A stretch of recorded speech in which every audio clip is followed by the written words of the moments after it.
Hello, teacher friends. Welcome to episode number 42 of the Beyond Measure podcast. Christina Whitlock here, your self-proclaimed anytime piano teacher friend. And hey, before we go any further, I just want to offer up a quick thank you for listening to this podcast in the first place, because you all have no idea how much you make my day by showing up and sharing these episodes.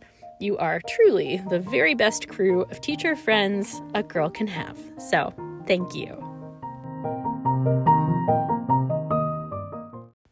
Okay, so today we are talking about the importance of being succinct with our words in our lessons.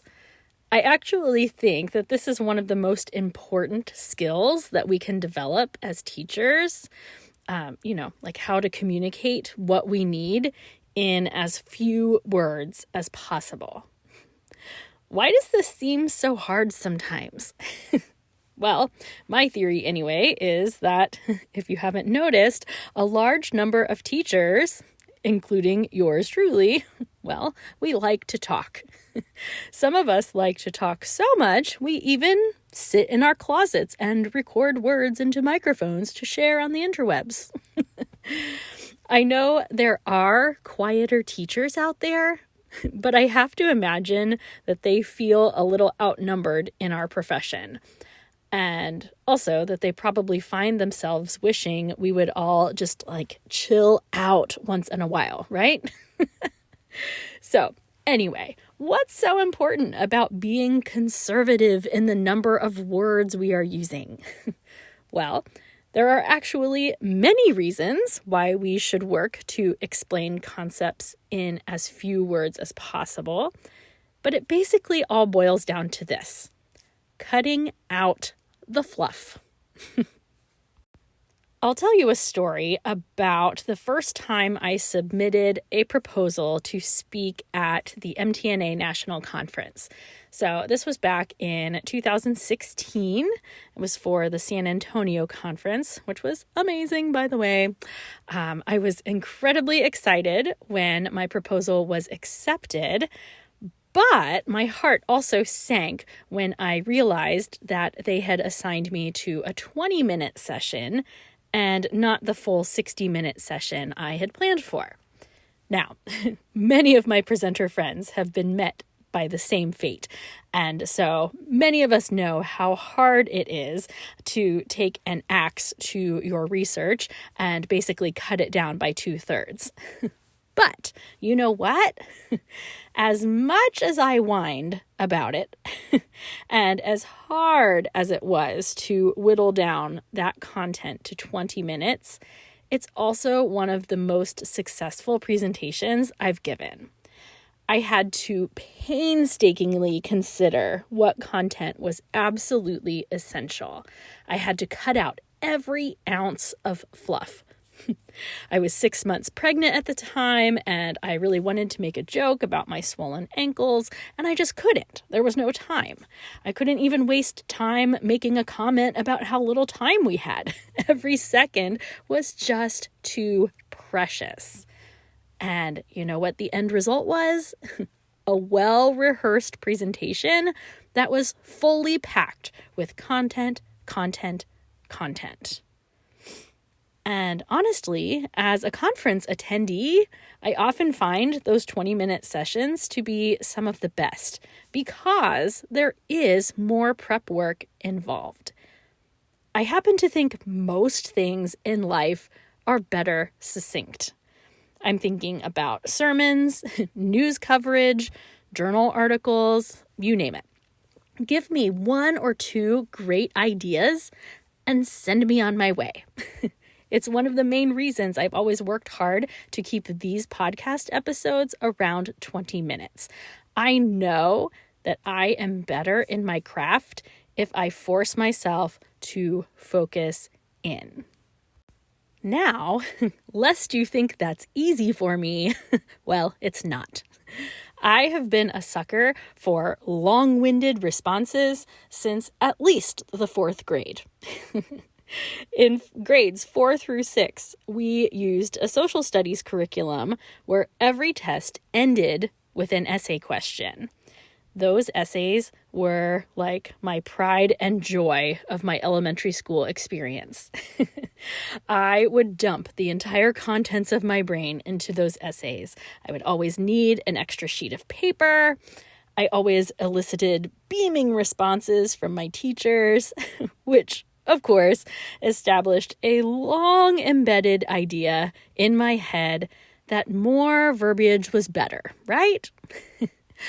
Well, I think most of us had figured out that, more words are generally not better.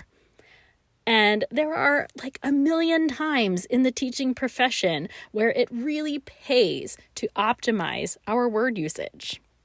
I mentioned this back in my episode, I believe it was episode number 24, when I was talking about adjudication strategies. So when you are judging a performance event, your number one job is to consider what 2 or 3 things you can tell that young musician to help them grow as a performer.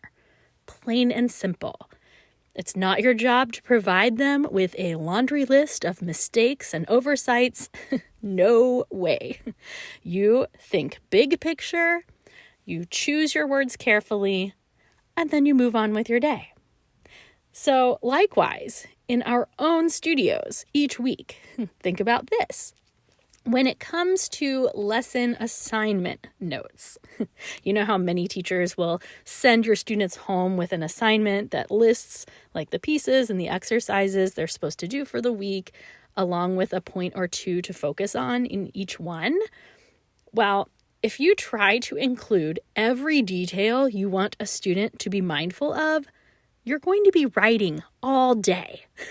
And, of course, we should mention that your students will likely be completely overwhelmed by the amount of information being sent home that they will be even less likely to read it than they already are, right? The same concept, of course, applies to the feedback that we're giving during the actual lesson. When we listen to a student play, there are likely numerous things about their approach to the instrument that would benefit from our attention. However, if you try to bring attention to everything, you end up focusing on nothing. I'll just say that one again because it's good. If you try to bring attention to everything, you end up focusing on nothing. We cannot dive in and fix every single thing we hear and see. So don't you think a huge part of our job is to prioritize what we are hearing and make quick decisions as to what to address first? Let's play a game.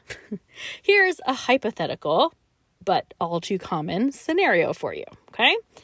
A student comes in. We'll pretend they're a piano student since that's what a lot of us deal with. Let's say a student comes in, they play a piece with tense shoulders, kind of a lumpy rhythm, and a few wrong notes.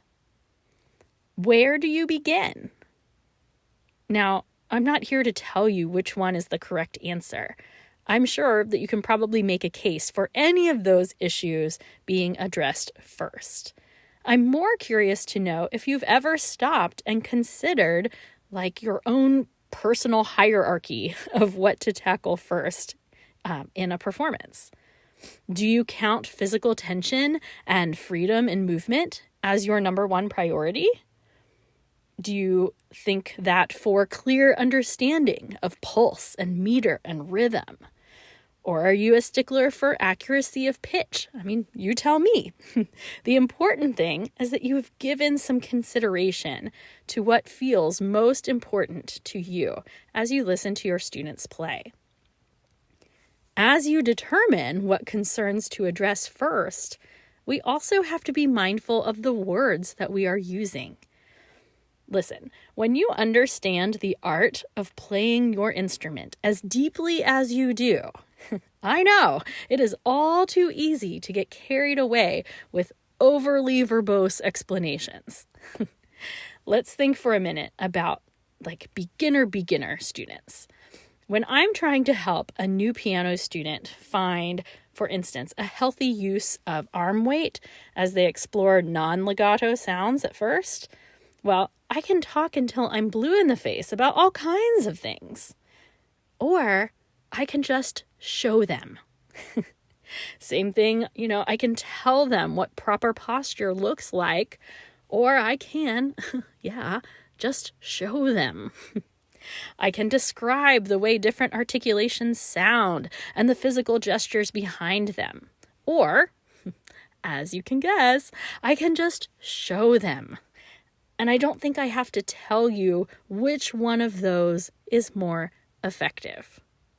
P.S. It's showing them, by the way, not telling them. If I were going to give you a homework assignment for today, it would be this.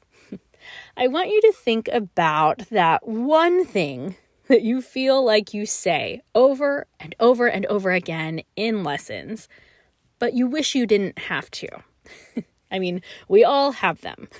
So what do you say so often that it makes you want to give like a big, heavy sigh every time you repeat it? For piano teachers, sometimes it's something like, hey, your left hand. Left hand. Yeah, no, your left hand. But whatever it might be for you. So, do you have something in mind that you say all the time, but wish you didn't have to? Okay, now I want you to consider for a moment if there is any way to communicate that in more of a demonstrative manner. So at the very least, I would say that you need to come up with a few different ways of phrasing the request that you're talking about, because if you're saying it so many times over and over again, it must not be very effective, right? But seriously, is there a way to communicate that directive without any words at all? I think this is a really great exercise for our own teaching skills.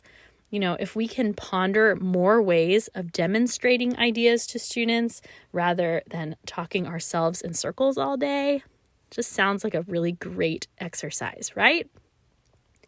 I always teach my pedagogy students a principle that goes like this. Talk less, play more, listen most. I'll repeat that one.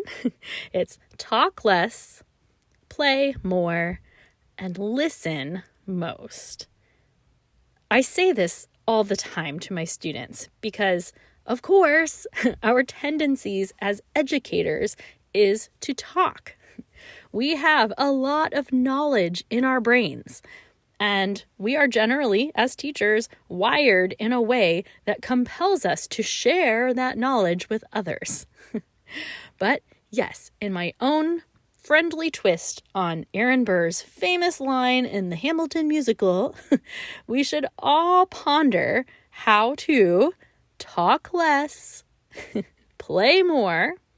By the way, that goes for both our students and ourselves. We all should be playing more in the lesson. And step 3, listen the most. Of course, that includes listening to our students as they play and as they speak. So, in an effort not to add a bunch of superfluous verbiage to this episode, I'm going to wrap us up today with a toast right now.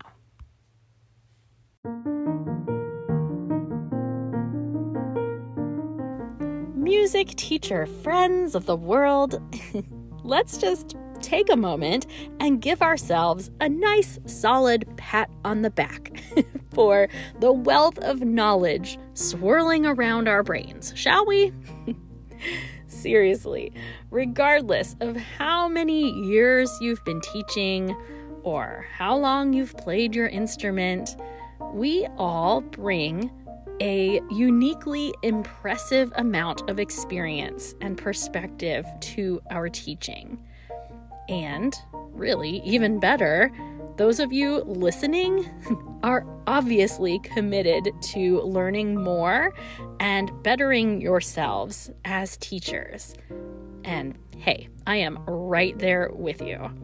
So, as we journey together towards being better for our students, may we really consider how to use our words most effectively. May we use words to speak only when necessary. So that way, we are working towards this master plan of talking less, playing more, and listening most. Our lessons are going to run in a more timely manner, and the results are likely going to be even better. So I can definitely cheers to that. So raise your glass with me. Hear, hear to my multi-talented teacher friends.